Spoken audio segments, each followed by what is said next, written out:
جمادی الاول جمعۃ المبارک کا دن صبح کے وقت یہ لشکر مدینہ پاک سے روانہ ہو گیا. تو اس لشکر کو آقا علیہ الصلوۃ والسلام نے خود روانہ فرمایا اور آپ مقام ثنیہ تک خود اس لشکر کے ساتھ چلتے رہے اور وہاں سے حضور نے اس لشکر کو الوداع کیا. اور یہ اسلام کا سب سے بڑا اور پہلا لشکر تھا جو کسی باہر کے ملک سے لڑنے کے لیے جا رہا تھا. اور اس کے سپہ سالار حضرت زید بن حارثہ مقرر کیے گئے. اس لشکر میں حضرت عبداللہ بن رواحہ وہ بھی تھے.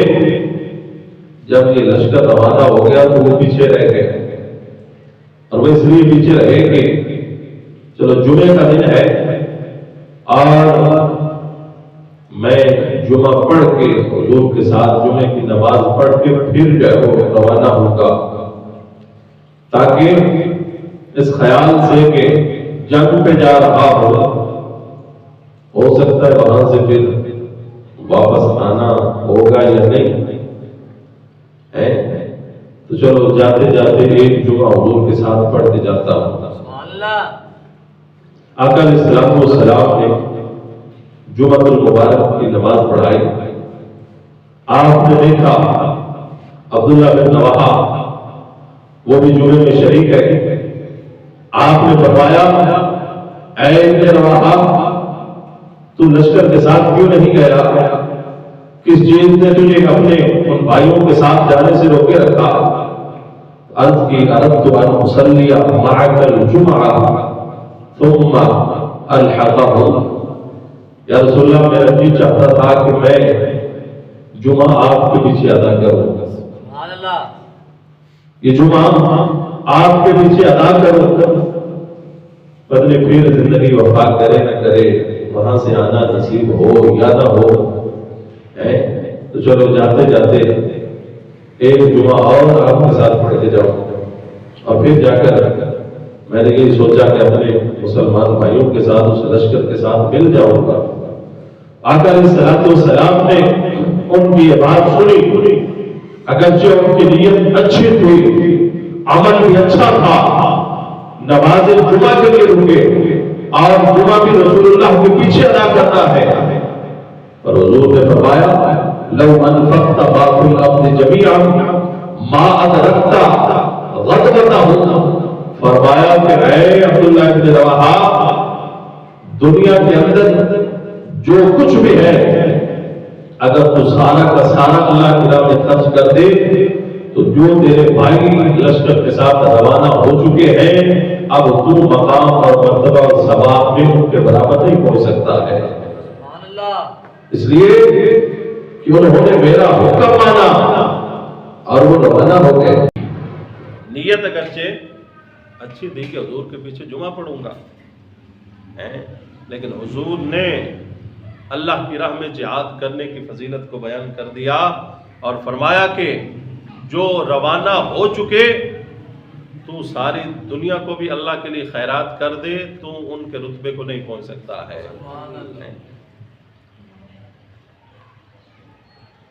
اور حضرت عبداللہ بن رواحہ پھر بعد میں روانہ ہوئے اور آپ جو ہے وہ اس لشکر کے ساتھ جا کر ملے. رسول پاک صلی اللہ علیہ وسلم کا یہ تیار کردہ لشکر 3000 کا یہ لشکر جو ہے وہ یہاں سے چلا مدینہ پاک سے. اور آقا علیہ الصلوۃ والسلام نے فرمایا تھا جہاں پر تمہارے بھائی حارث بن عمیر کو قتل کیا گیا ہے وہیں جا کر تم بھی ان سے بدلہ لینا. اور پھر یہ لشکر جو ہے وہ روانہ ہو گیا. اب دیکھیے ایک صحابی رسول اس کا قتل کیا ہے کافروں نے، یہ سارے عیسائی تھے، اور ایک صحابی رسول ان کا قتل ہوا سینکڑوں میل مدینے سے دور وہ ملک، روم کا، وہ بصرہ کے علاقے، اور وقت کی سپر پاور طاقت بھی ہے پاس. آقا علیہ الصلوۃ والسلام نے اپنے ایک غلام کا بدلہ لینے کے لیے 3000 کا لشکر روانہ فرما دیا ہے. سبحان اللہ. یہ ہوتا ہے سربراہ، یہ ہوتا ہے قوم کا لیڈر، اور یہ ہوتا ہے حکمران. کہ رسول پاک صلی اللہ علیہ وسلم نے مدینہ پاک پہ حکمران ہے تو بتا دیا کہ ہمیں اپنے مسلمان بھائیوں سے اتنا پیار ہے کہ اگر کوئی بھی ان کے ساتھ ظلم و زیادتی کرے گا تو ہم ان کی مدد کے لیے وہاں پہنچیں گے. سبحان اللہ. ارے آج کے ہمارے لیڈر بھی ہیں، کشمیر میں کیا کچھ ہوتا رہا ہے، صرف بیان بازی، یہ ہوگا تو وہ ہوگا، بیان سے بڑھ کر اور کچھ جو ہے وہ نہیں کر سکے ہیں. انڈیا کے اندر کتنا ظلم ہوتا ہے مسلمانوں پہ، پر کوئی پوچھنے والا نہیں ہے. ٹھیک ہے. اور دنیا میں جہاں کہیں مسلمان بستے ہیں، وہ فلسطین ہو، وہ کشمیر ہو، وہ برما ہو، یا وہ کوئی بھی علاقہ ہو، جہاں جہاں پر مسلمانوں پہ ظلم کیا جاتا ہے، مسلمان مظلوم ہے، کوئی ان کی فریاد سننے والا نہیں ہے. کیوں؟ ایسے لیڈر ہی آج موجود نہیں ہیں، دم خم بھی نہیں ہے ان میں.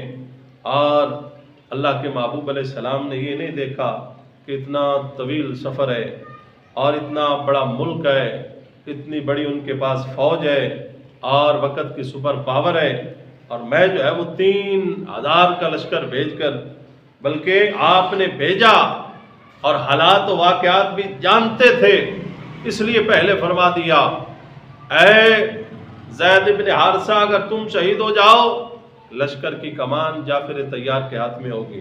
سبحان اللہ. اگر وہ شہادت پا جائیں تو لشکر کی کمان حضرت عبداللہ بن رواحہ کے ہاتھ میں ہوگی. اگر وہ بھی شہادت پا جائیں تو پھر ان کے بعد مسلمان جسے اپنا امیر بنانا چاہے بنا لیں. آقا علیہ الصلوۃ والسلام سارے حالات و واقعات گویا کہ دیکھ رہے تھے، اس کے باوجود آپ نے یہ لشکر مدینہ پاک سے روانہ فرمایا. اور مدینہ پاک سے یہ لشکر جب روانہ ہوا، جمادی الثانی کا ماہ مبارک ہے، اور حضرت خالد ابن ولید بھی اس لشکر میں شامل ہیں. ابھی ابھی آپ مسلمان ہوئے ہیں، سفر کے مہینے میں 8 ہجری میں آپ نے کلمہ پڑھا ہے.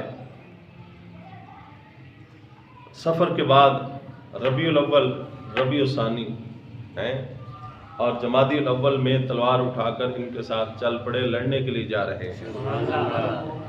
تو یہ لشکر جس وقت موتا کے مقام پہ پہنچا، انہیں بھی خبر ہو چکی تھی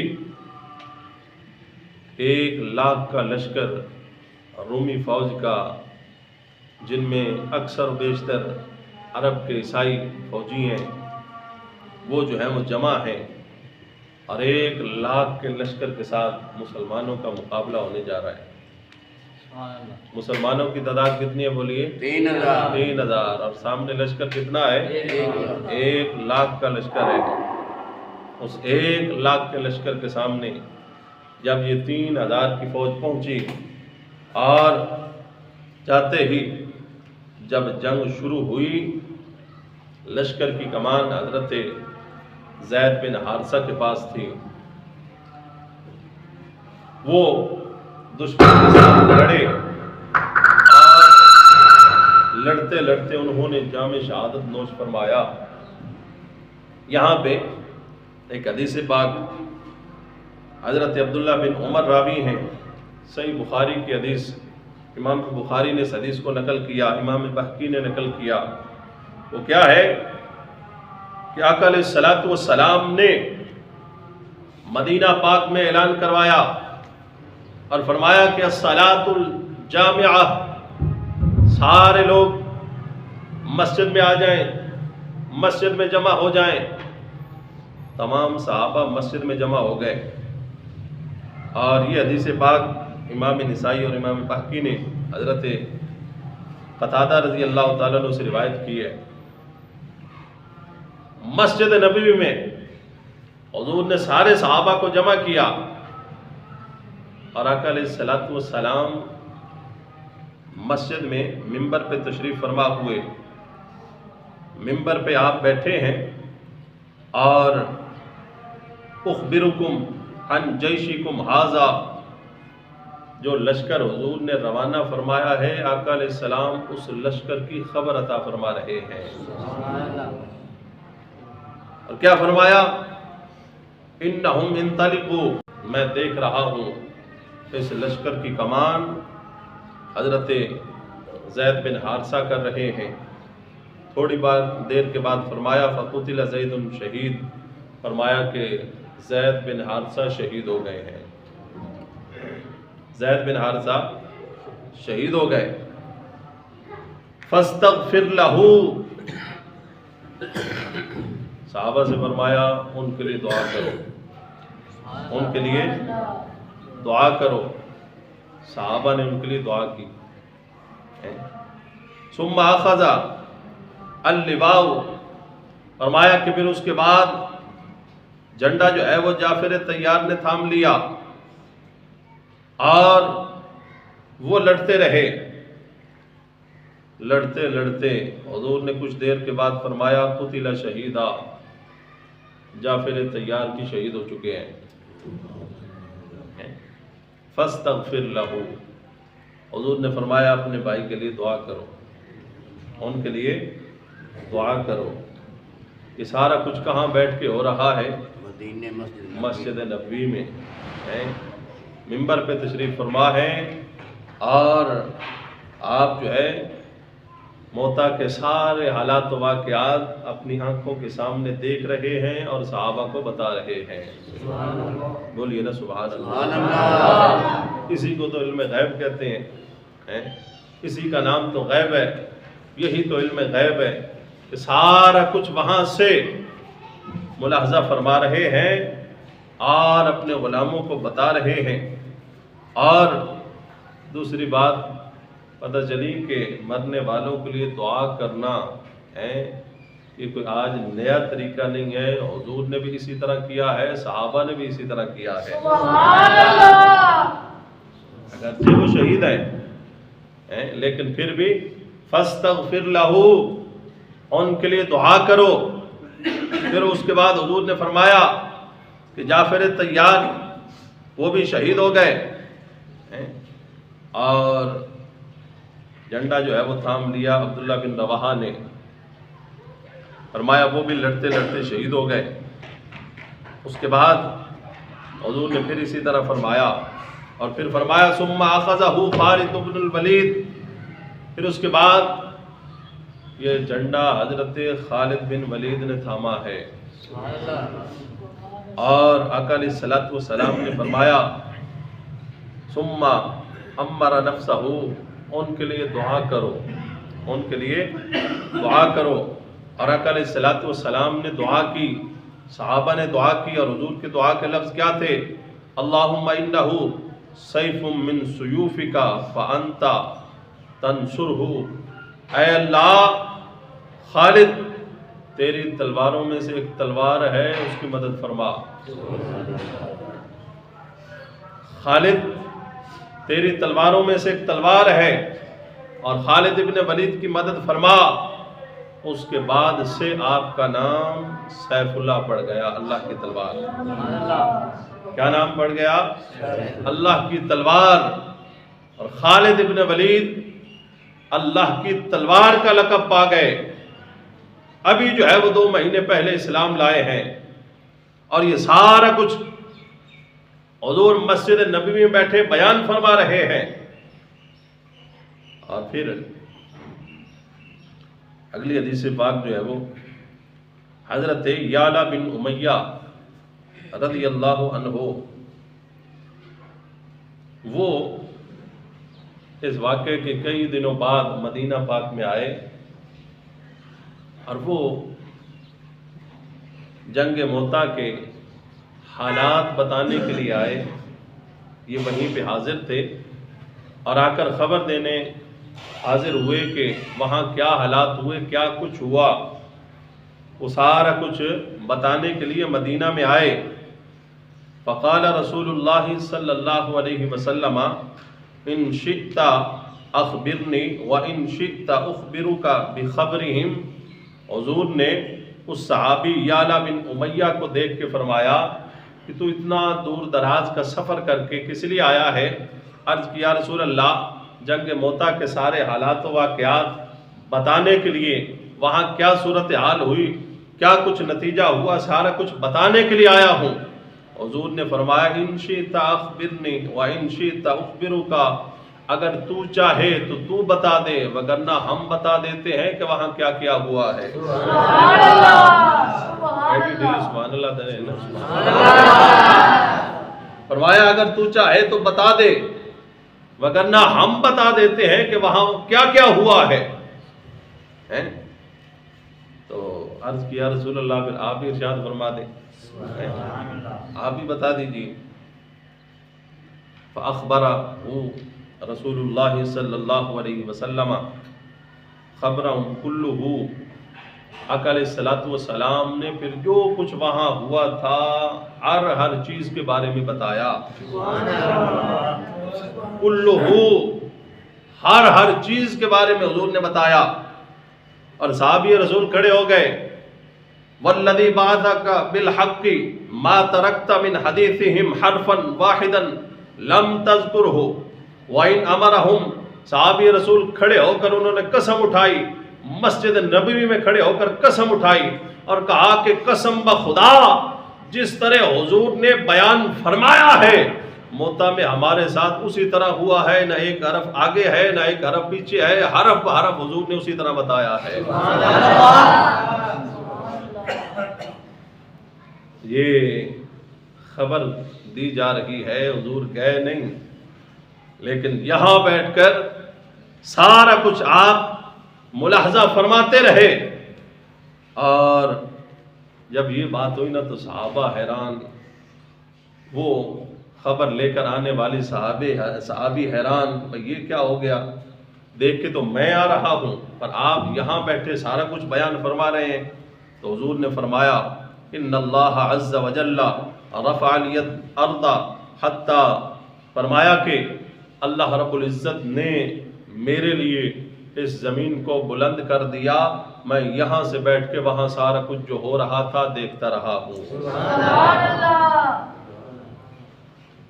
سارا کچھ میں دیکھتا رہا ہوں۔ اور آقا علیہ الصلوۃ والسلام نے جو کچھ ہویا وہاں پہ ہوا صحابہ کو بتایا، اور جو خبر لے کے آنے والے تھے انہوں نے بھی تصدیق کی کہ اسی طرح ہوا ہے، پہلے یہ صحابی شہید ہوئے، پھر یہ ہوئے، پھر یہ ہوئے، پھر یہ ہوئے، ہمارے ساتھ یہاں وہاں یہ واقعہ بھی ہوا، یہ بھی ہوا، یہ بھی ہوا۔ آقا علیہ الصلوۃ والسلام نے کچھ بھی نہیں چھوڑا، جو کچھ ہوا حضور نے سارا کچھ بتا دیا۔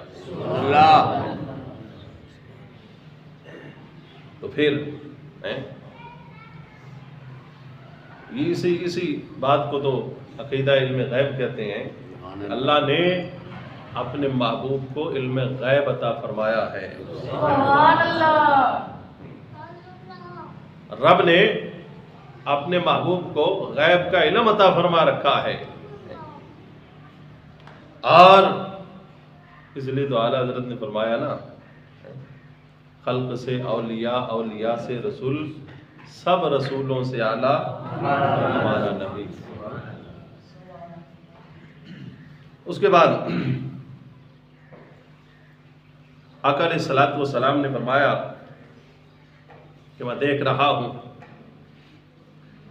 حضرت جعفر طیار اس لیے انہیں کہا جاتا ہے کہ فرمایا کہ شہادت پانے کے بعد وہ جنت میں پہنچے، اور ان کی شہادت یوں ہوئی کہ مقام موتا پہ لڑ رہے ہیں، اور دشمن نے وار کیا، ایک ہاتھ میں جھنڈا تھاما ہوا ہے، دشمن نے جب بازو پہ وار کیا بازو کٹ گیا، آپ نے وہ جھنڈا گرنے نہیں دیا بلکہ دوسرے ہاتھ میں تھام لیا. وہ اسلام کا پرچم جو علامت تھی اسلامی لشکر کی، دوسرے ہاتھ میں اسے پکڑ لیا. اور پھر دشمن نے جب دوسرے ہاتھ پہ، دوسرے بازو پہ وار کیا، وہ بھی کٹ گیا. آپ نے پرچم پھر بھی نہیں گرنے دیا، آپ نے اس پرچم کو اپنے کٹے بازوؤں کے ساتھ یوں سمیٹ لیا. کٹے بازوؤں کے ساتھ یوں جو ہے وہ اسے پکڑ لیا اور اسلام کے علم کو بلند رکھا، گرنے نہیں دیا، جھکنے نہیں دیا. اور اسی اسنا میں آپ جو ہے وہ مقام شہادت پا گئے. حضور نے فرمایا کہ ان کے دونوں بازو کٹ گئے، اسلام کا جھنڈا گرنے نہیں دیا. رب نے یہ شان عطا فرمائی ہے، میں دیکھ رہا ہوں جعفر طیار بن ابی طالب جنت میں ہیں، رب نے انہیں 2 پر عطا فرمائے ہیں، وہ جہاں چاہتے ہیں جنت میں اڑتے پھرتے ہیں، چلے جاتے ہیں. اللہ اکبر.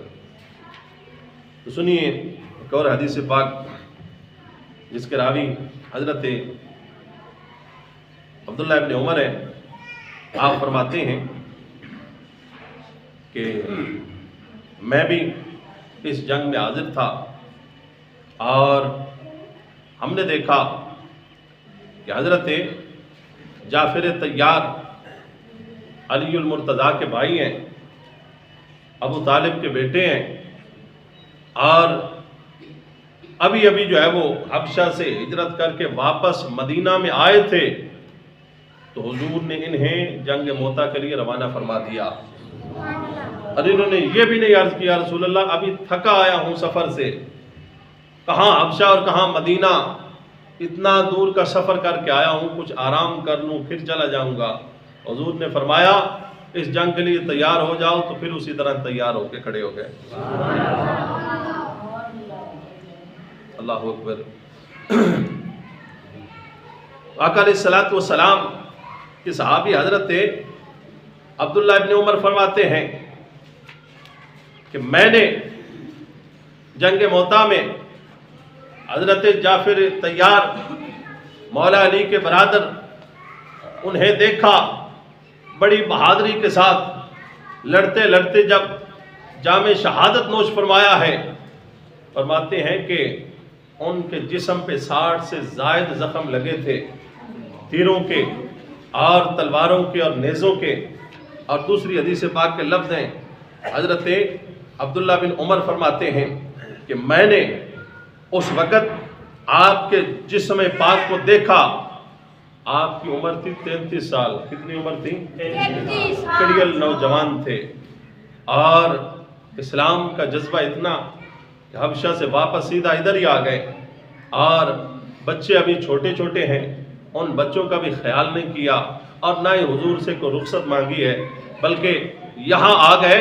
اور جب آپ نے لشکر کی کمان تھامی ہے اور پہلا وار کرنے لگے ہیں تو کیا فرماتے ہیں؟ یا حبذ الجنت واقترابها. آئے جنت کتنی قریب آ چکی ہے، جنت کتنی ہمارے قریب آ چکی ہے. طیبتن وباردن شرابها. یہ جنت جس کے ٹھنڈے پانی کے چشمے ہیں، جس میں ٹھنڈے دودھ کے چشمے ہیں اور پینے کے لیے طرح طرح کے مشروب ہیں، وہ جنت ہمارے کتنے قریب آ چکی ہے. جب جنت اتنی قریب آ چکی ہے تو اب ہم نے دنیا کا کیا کرنا ہے؟ ہم تو اسی جنت میں جا کے ہی پانی پیئیں گے. نعرہ تکبیر،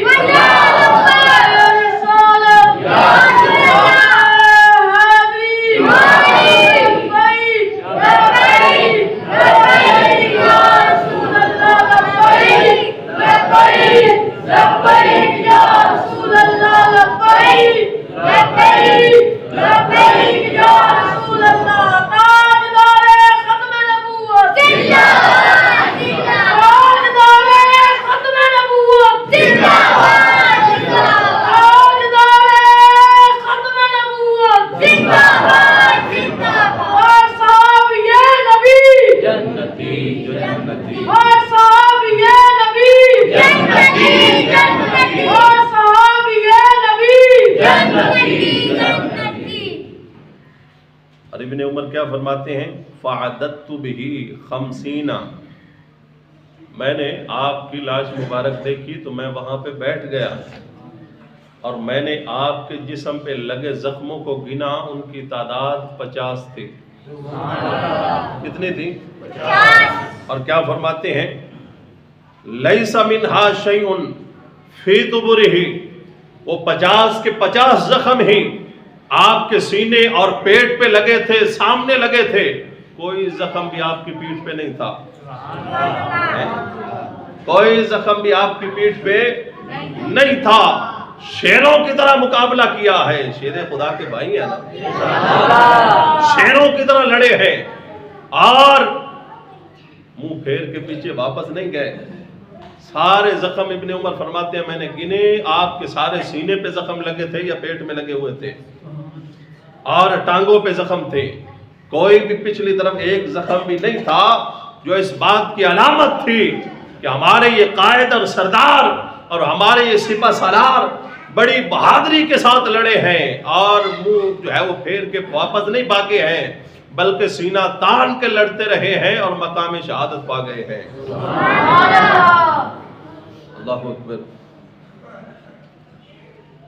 تو اللہ رب العزت نے اس مقام پہ جب کہ سامنے 1 لاکھ کا لشکر ہے، مسلمان کی تعداد 3000 ہے اور رومیوں نے اپنے بادشاہ سے مزید 1 لاکھ لشکر کا اور مطالبہ کر دیا، 1 لاکھ لشکر کی قوت انہیں اور پہنچ چکی، 2 لاکھ جو ہے وہ لشکر یہ ہو گیا، ایک جو ہے وہ لاکھ یہ ہے، 1 لاکھ اور آ گیا، 2 لاکھ لشکر ہے عیسائیوں کا، رومیوں کا، اور مقابلے میں حضور کے جان نثار صحابہ صرف 3000 ہیں۔ کتنے ہیں؟ صرف 3000 ہیں۔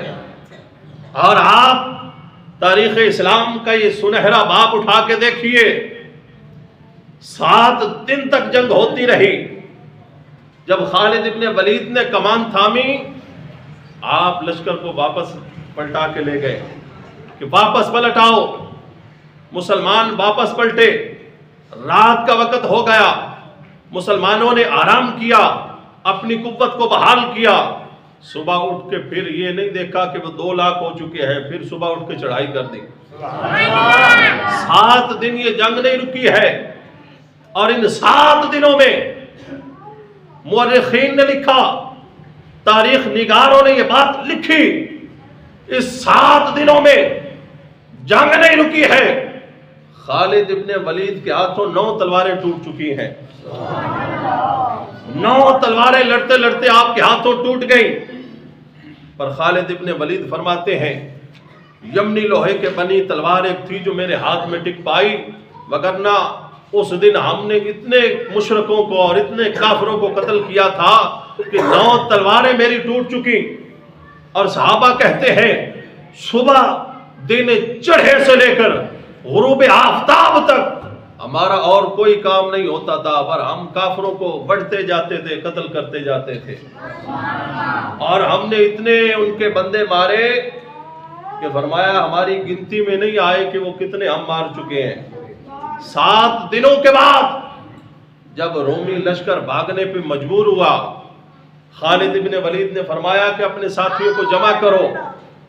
وہ 3000 کا لشکر جو مدینہ پاک سے آیا تھا، 7 دن جنگ کی ہے 2 لاکھ کے لشکر سے، ان 7 دنوں میں مسلمان 12 کی تعداد میں شہید ہوئے ہیں، صرف 12 بندے۔ بہادری اور جرأت دیکھیے۔ اور وہ خدا کس منہ سے کہتا ہے کہ صحابہ تو بزدل تھے اور صحابہ بھاگ گئے، اور تو نے صحابہ کو پڑھا ہی نہیں ہے۔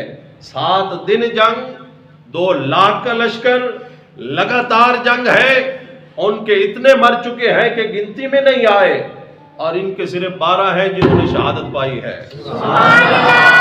صرف 12 صحابہ شہید ہوئے۔ ان 3000 میں سے 12 صحابہ جنہوں نے جام شہادت نوش فرمایا ہے، حالانکہ سپہ سالار شہادت کا رتبہ پا چکے کہ پہلے سپہ سالار وہ بھی شہید ہو گئے، دوسرے جعفر طیار وہ بھی شہادت پا چکے،